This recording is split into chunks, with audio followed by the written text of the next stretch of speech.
नमस्ते बच्चों, कैसे हैं आप। हम लोग संवेगात्मक विकास पढ़ रहे हैं और इसके 7 भाग हम पढ़ चुके हैं। अभी हम लोग संवेगों के बारे में पढ़ रहे हैं। क्रोध और ईर्ष्या के बारे में हम लोग पढ़ चुके हैं। आज हम दुश्चिंता के बारे में पढ़ेंगे।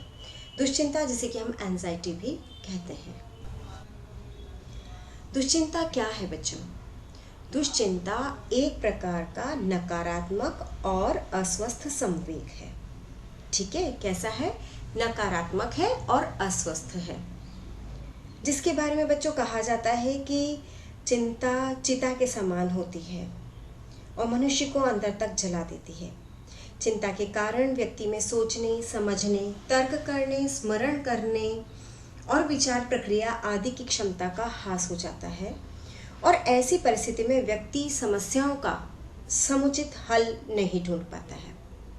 तो बच्चों, दुश्चिंता एक प्रकार का नकारात्मक और अस्वस्थ संवेग है। वैसे बच्चों, दुश्चिंता व्यक्ति की एक कष्टप्रद मानसिक स्थिति है जिसमें वह भविष्य की विपत्तियों की आशंकाओं से व्याकुल व बेचैन रहता है। मतलब जो परिस्थितियां अभी उसके सामने नहीं है लेकिन जो भविष्य में उत्पन्न हो सकती है, उनको सोच करके आने वाली विपत्तियों और आशंकाओं से व्याकुल और बेचैन रहता है। ऐसी परिस्थिति में व्यक्ति न तो रात को सो पाता है, न उसे चैन मिलता है। और दुश्चिंता की जड़ क्या है? दुश्चिंता की जड़ में भय, परेशानी और विपत्ति की आशंका छुपी रहती है। और दुश्चिंता भय एवं परेशानी से इसलिए बच्चों अलग है, थोड़ा डिफरेंट है ये उनसे, है ना। और वो डिफरेंट इसलिए है क्योंकि ये वर्तमान परिस्थिति और उद्दीपक के संबंध में न हो करके, मतलब कि ये आज की परिस्थिति के संबंध में नहीं होता है, बल्कि ये होता है पूर्वानुमानित उद्दीपक के संबंध में। ऐसा होगा तो ऐसा हो जाएगा, वैसा होगा तो वैसा हो जाएगा। ये जो भविष्य के बारे में कल्पना करते हैं और उसके बारे में जो डरते रहते हैं ना, वो जो काल्पनिक भय होता है, इन सब के कारण दुश्चिंता उत्पन्न होती है। बालकों में बच्चों दुश्चिंता तब उत्पन्न होती है जब वे स्कूल जाने लगते हैं और जैसे जैसे बड़े होने लगते हैं, क्योंकि जैसे जैसे बड़े होते हैं तो कल्पना शक्ति का विकास होता है और कल्पना शक्ति का विकास होता है तो दुश्चिंता से ग्रसित होने लग जाते हैं। वयसंधि अवस्था और किशोर अवस्था में दुश्चिंता अपनी चरम सीमा पर होती है, क्योंकि बच्चों यही वो समय होता है जबकि घर में, परिवार में, समाज और शिक्षकों की आशाएं बढ़ जाती है और बच्चा अगर बेहतर प्रदर्शन नहीं कर पाता है तो एंजाइटी यानी कि दुश्चिंता का शिकार हो जाता है। बच्चों, दुश्चिंता के कई कारण हैं। दुश्चिंता का मुख्य कारण होता है काल्पनिक भय।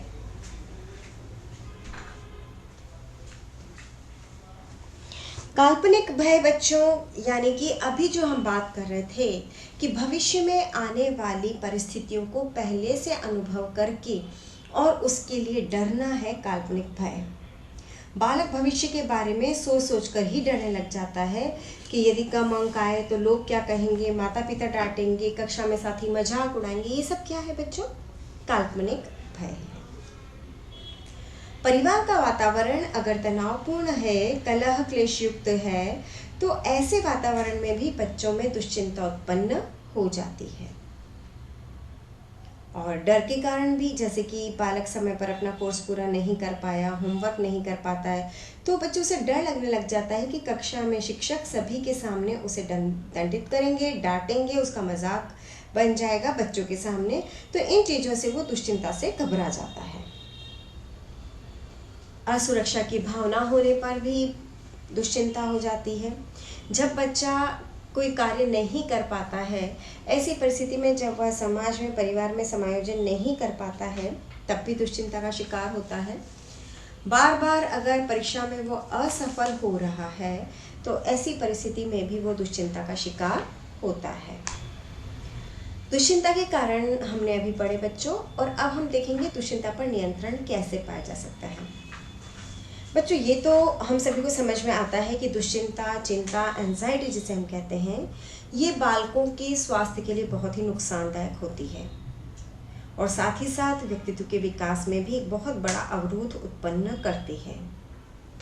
हमेशा जो चिंतित रहता है ना बच्चा, वो बच्चा कैसा होता है, उसका व्यवहार बदल जाता है, उसके सामने समस्याएं कई होती है, वो उनका निराकरण नहीं कर पाता है। तो ऐसी परिस्थिति में माता पिता शिक्षकों का ही कर्तव्य होता है बच्चों के बाल मन को समझें, उसकी चिंताओं को जानने का प्रयास करें, और जब चिंता के कारण का पता चल जाए तो उस पर विजय प्राप्त करने का प्रयास करें, उसे दूर करने का प्रयास करें। और कुछ उपाय जो कि दुश्चिंता से दूर रखने के लिए और उस पर नियंत्रण पाने के लिए किए जा सकते हैं, उसमें है बालकों को उन परिस्थितियों एवं वातावरण से दूर रखना। किन परिस्थितियों वातावरण से? उन परिस्थितियों और वातावरण से दूर रखना जिसमें कि बालक को चिंता होती है। दूसरा, यदि बालक किसी विषय में कमज़ोर है तो उसको कोचिंग करवा सकते हैं, ट्यूशन पढ़वा सकते हैं, और हमेशा उसे उत्साहित करते रहना चाहिए कि वो कठोर परिश्रम से अपनी मंजिल को प्राप्त कर सकता है। बच्चों, कुल मिला के बात ये है कि बालक की तरफ पूर्ण ध्यान देना चाहिए कि कब बालक के मस्तिष्क में किस प्रकार की फीलिंग चल रही है, किस प्रकार की थिंकिंग चल रही है और किस कारण वो चिंता से ग्रसित हो रहा है।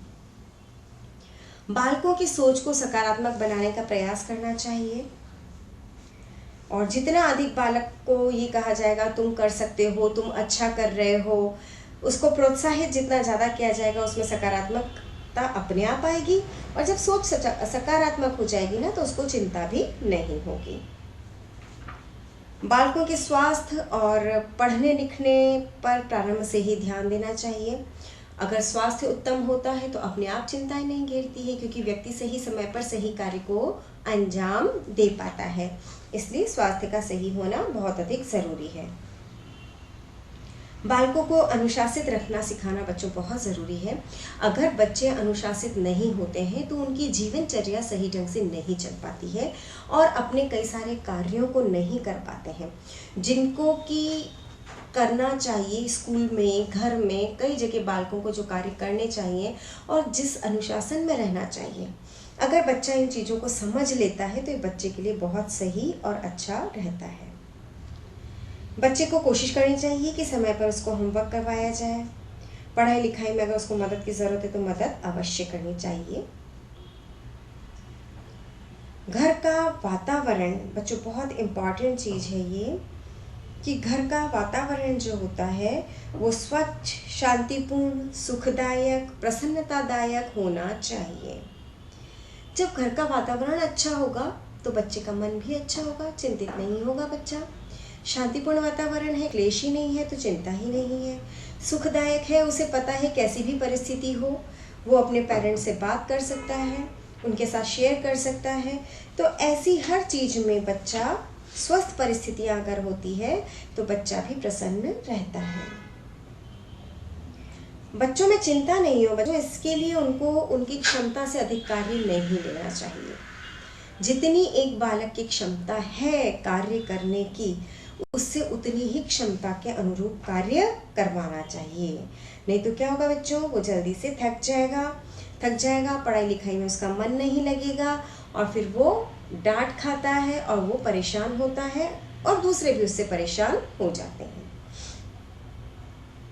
बच्चों, बालकों को हमेशा प्रेरित करते रहना चाहिए कि चिंता मत करो, हम हैं, तुम मेहनत करो, ईश्वर तुम्हारी मदद करेगा। और अच्छी अच्छी बातें जो कि बालक को कार्य करने के लिए और चिंता नहीं करने के लिए प्रेरित करें, ऐसी बातों को बच्चों के सामने करना चाहिए। तो बच्चों, दुश्चिंता पर नियंत्रण पाने के लिए उसको दुश्चिंता के वातावरण से दूर रखना ज़रूरी है, उसकी तरफ पूरी तरह से ध्यान देना ज़रूरी है, बालक में सकारात्मक सोच बनाना ज़रूरी है, स्वास्थ्य पर ध्यान देना आवश्यक है, बालकों को अनुशासन में रहना सिखाना आवश्यक है, घर का वातावरण स्वच्छ, शांतिपूर्ण, सुखदायक, प्रसन्नतादायक हो, बालक की क्षमता से अधिक उससे कार्य ना लें और बालक को हमेशा प्रेरित करते रहें। तो ये जो हमने पढ़े पॉइंट्स, ये दुश्चिंता पर नियंत्रण के पॉइंट्स थे। अब हम बात करेंगे कि बालक चिंता का प्रदर्शन कैसे करता है, कैसे हमें पता चले कि बालक चिंतित है। दुश्चिंता की स्थिति में बालक खाना पीना छोड़ देता है, क्या छोड़ देता है? खाना पीना। उसे उसकी पसंद की चीज़ भी खाने की इच्छा नहीं होती है, तो वो खाना पीना छोड़ देता है। बच्चा अपने आप को बहुत अकेला महसूस करता है, जबकि ऐसा होता नहीं है। वो पूरे परिवार के साथ है, अपने मित्रों के साथ है, प्रियजनों के साथ होता है, लेकिन उसको ऐसा महसूस होता है कि वो बहुत अकेला है और ऐसे में वो असहाय भी महसूस करता है। नेक्स्ट पॉइंट आता है बच्चों, यहाँ पर आप जो जागृता लिखा हुआ है इसे आप व्यग्रता पढ़ेंगे। बालक व्यग्र हो जाता है और बेचैन रहने लगता है। उसको कहीं भी चैन नहीं मिलता और उसको कुछ भी अच्छा नहीं लगता है। तो जागृता को आप पढ़ेंगे व्यग्रता। असुरक्षित होने की भावना उसके अंदर घर करने लगती है। वो अपने आप को असुरक्षित महसूस करने लग जाता है। और बच्चों, जब वो अपने आप को असुरक्षित महसूस करता है ना, तो उसके अंदर आत्मविश्वास में भी कमी आ जाती है। और आत्मविश्वास में कमी आने से वो अपने लक्ष्यों की प्राप्ति जिस तरह से उसको कर लेनी चाहिए वो नहीं कर पाता है।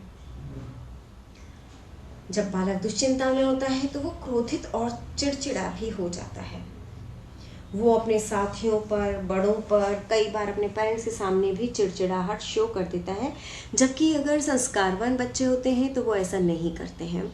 माता पिता पर चिढ़ते नहीं हैं, लेकिन क्रोध उनके अंदर फिर इकट्ठा होता रहता है। कई बार ज़रूरी हो जाता है कि किस तरह से संवेगों पर हम अपना नियंत्रण पाएं। तो बालकों के लिए भी आवश्यक हो जाता है कि किस तरह से वे अपने क्रोध पर और अपने चिड़चिड़ेपन पर नियंत्रण पाएं। तो बच्चा कैसे हो जाता है? क्रोधित और चिड़चिड़ा हो जाता है। बच्चा निराश हो जाता है, उदास रहने लगता है और बोरियत उसके जीवन का हिस्सा बन जाता है। वो हर वक्त अपने आप को बोर महसूस करता है। हर वक्त उसे कैसा लगता है बच्चे को कि मैं बोर हो रहा हूँ। अगर वो टीवी देख रहा है तो भी बोर हो रहा है, पढ़ाई कर रहा है तो भी बोर हो रहा है, खेल रहा है तो भी बोर हो रहा है। उसे कहीं भी कुछ भी अच्छा नहीं लगता। उसे हर चीज़ में निराशा और उदासी ही नज़र आती है। ऐसे जो बच्चे होते हैं वो दिवा स्वप्न देखने लगते हैं। दिवा स्वप्न का मतलब समझते हैं बच्चों, जिसे हम इंग्लिश में डे ड्रीमिंग कहते हैं।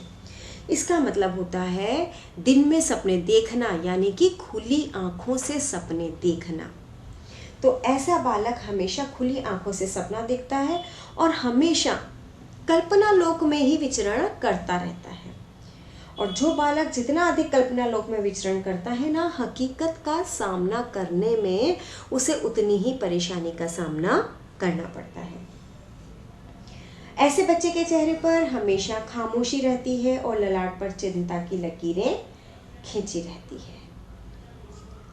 कई बार बच्चों, जैसे कि हमने बात की कि दुश्चिंता से ग्रसित बच्चा खाना पीना छोड़ देता है, तो बच्चों को पता है कई बार क्या होता है, वो खाना अधिक खाने लग जाता है। जब भी किसी बच्चे को किसी बात को लेकर के चिंता होती है ना, तो उसकी डाइट बढ़ जाती है और खाना अधिक खाने की वजह से उसे हर वक्त ऐसा लगता है कि खाना खाया जाए। और खाना अधिक खाने की वजह से क्या होता है, उसका मोटापा बढ़ने लगता है, उसको उसके शरीर में आलस्य घर करने लगता है। तो ये सब माहौल उसको अच्छा नहीं लगता है। कई बार बच्चों ऐसा होता है कि बालक समूह में रहना पसंद नहीं करता है, और समूह में रहना पसंद नहीं करता है, उसको कोई भी अच्छा नहीं लगता, दोस्त अच्छा नहीं लगता, परिवारजन अच्छे नहीं लगते, भाई बहन अच्छे नहीं लगते, वो समूह में रहना पसंद ही नहीं करता है। ऐसी स्थिति में बच्चों क्या होता है, इसका दुष्प्रभाव क्या होगा? इसका दुष्प्रभाव होता है कि समाज में वो अपना बेहतर स्थान नहीं बना पाता है। समाज में, लोगों के बीच में, दोस्तों के बीच में वो एक अच्छा अपनी छवि, एक अच्छा व्यवहार नहीं कर पाता, अच्छी छवि नहीं बना पाता है। बालक अधिक टीवी और सिनेमा देखने लग जाता है। वो क्यों करता है ऐसा? वो अपने टाइम को किल करने के लिए, समय को किसी तरह से ख़त्म करने के लिए, या हम कहें टाइम पास करने के लिए बच्चा अधिक टीवी देखने लग जाता है। वो ऐसा महसूस करता है कि जितनी देर में टीवी देखूंगा या कोई गेम खेलूंगा या मूवी देखूंगा तो उतनी देर मुझे चिंता नहीं होगी, क्योंकि मेरा ध्यान उस ओर से हट जाएगा। दुश्चिंता से पीड़ित बालक अपनी असफलता के लिए दूसरों को भी दोषी ठहराता है। जब भी कोई बात होती है वो उसका दोषारोपण दूसरे व्यक्तियों पर करने लग जाता है। लड़के अक्सर ये कहते हुए सुने जाते हैं बच्चों की चिंता करना उनका काम नहीं, वो चिंता नहीं करते। लेकिन जनरली इस तरह का संवाद कौन करता है? इस तरह की बातें वो लोग करते हैं जो चिंता अधिक करते हैं। कई बार बालक दुश्चिंता की स्थिति में अपने चरित्र के विपरीत व्यवहार करने लगते हैं। कोई बच्चा ऐसा है जैसे कि उसका नॉर्मल आदत है, सामान्य रूप से वो मुस्कुराता रहता है, हंसता है, सभी बड़ों से बहुत अच्छे से बात करता है। लेकिन कई बार अगर वो दुश्चिंता से घिरा हुआ है तो ऐसा हो सकता है कि वो अपने घर के बड़ों का अपमान कर दे, उनकी तरफ ध्यान नहीं दे। तो उनके लिए भी ये उसका जो व्यवहार होता है ना, ये अप्रत्याशित हो जाता है। उनके लिए भी इस व्यवहार को समझना मुश्किल होता है। तो कई बार बच्चा अपने चरित्र के विपरीत भी व्यवहार करता है। तो बच्चों, आज हमने दुश्चिंता के बारे में पढ़ा। दुश्चिंता के कारण क्या है, दुश्चिंता पर नियंत्रण कैसे पाया जा सकता है, और एक बालक दुश्चिंता का प्रदर्शन कैसे करता है। अगली क्लास में हम दूसरे संवेग पढ़ेंगे। धन्यवाद।